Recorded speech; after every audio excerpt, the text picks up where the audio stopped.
Hello friend, আজি मर्निंगत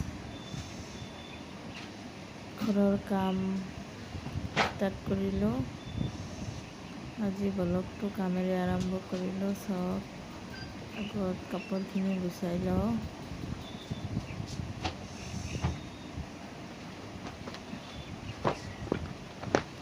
প্ৰতিদিন এটা কাম, কাপোৰখিনি গুচাই লওঁ। এতিয়া ঘৰটো ঝাৰু দিয়া হোৱাৰ লগে লগে আৰু বাকী কামখিনি কৰিব লগা আছে।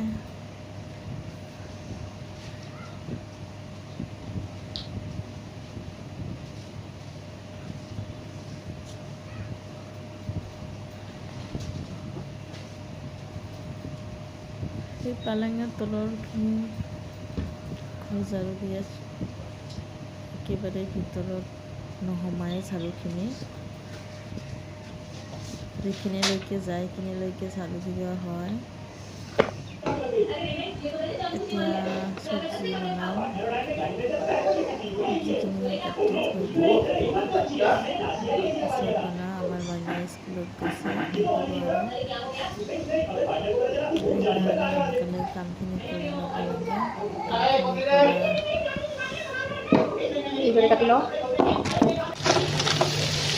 যিখিনি মইনাই খাব খুজিছে মাংস, মাংসখিনি সোনকালে বনাই লওঁ। স্কুলৰ পৰা আহিলে ভাত খাব আৰু আহি আৰু পিজ্জা খাব। স্কুলৰ পৰা আহোঁতে পিজ্জা লৈ আহিছে, পিজ্জা খাই আছে আমাৰ মইনাই। এতিয়া বাকী যিখিনি কাম আছে এইখিনি কৰি লওঁ। বিছনাখিনি ভালকৈ ঠিক কৰা নহওঁতে মই ৰান্ধিবলৈ গ'লোঁ। এতিয়া বাকী কামখিনি কৰি লওঁ।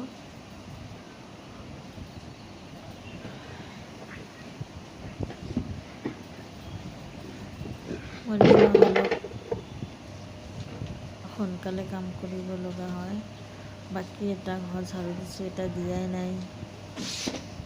নিদি ভাবিছোঁ চব্জিখিনি আগত বনাই লওঁ।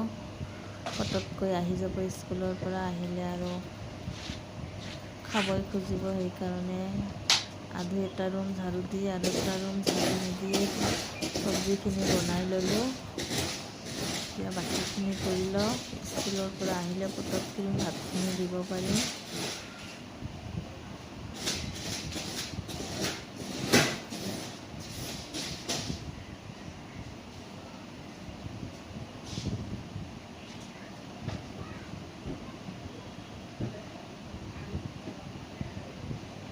এতিয়া হৈ গ'ল কামখিনি মোৰ। এতিয়া আহিলে ভাতখিনি